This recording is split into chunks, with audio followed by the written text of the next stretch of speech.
Okay, turning to the emotional day on Capitol Hill. A House Judiciary Subcommittee holding a hearing today on the dangers of adults coercing children into life-altering and medically questionable gender transition procedures. Republicans also claiming that taxpayer dollars should not go to these procedures. Detransitioner Chloe Cole testified on the irreversible effects, pleading with lawmakers to let her story be their final warning on the dangers. I was fast-tracked onto puberty blockers and then testosterone. When I was 13, I had my first testosterone injection. It's caused permanent changes to my body.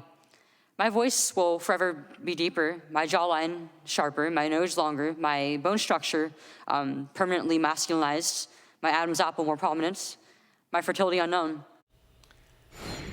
Chloe Cole is with us tonight to share her story. Chloe, thank you for coming on with us. We appreciate this.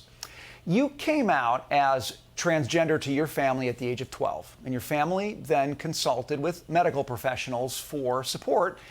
They trusted those professionals.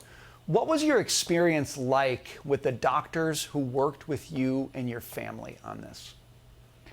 Almost every single one of them only took the approach of affirming me in my feelings of being a boy.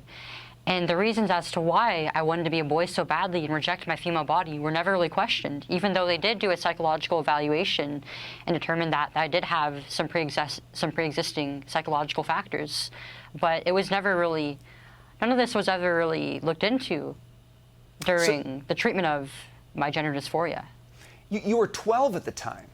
Yes. And the doctors simply went with what you expressed that you felt. What do you think about an adult treating a 12-year-old like that? I mean, what good is an adult if all they're supposed to give a kid is what they want and not what they need?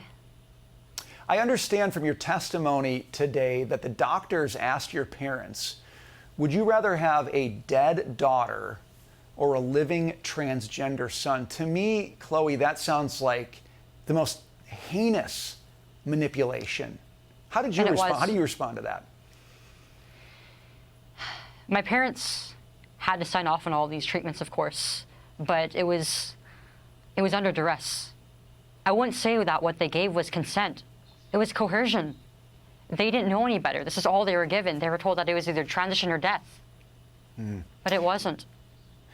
You said that you and thousands of others had your childhood ruined by the medical treatment that you received. You've got lawmakers talking about this, Chloe. What do you want to see them do to protect children? I don't think this should even be a choice for children. It should be outlawed completely for anybody under the age of 18. And even for adults, I feel like for patients of any age, it's been made out to be a very much one-size-fits-all treatment for all patients who have gender dysphoria. And all these patients who want to be the opposite sex are treated as if, I mean, this is their only choice. But it's not. They're not given anything better.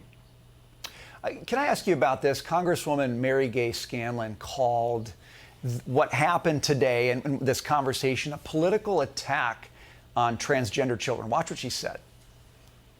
Today's hearing is not about protecting children or parents' rights.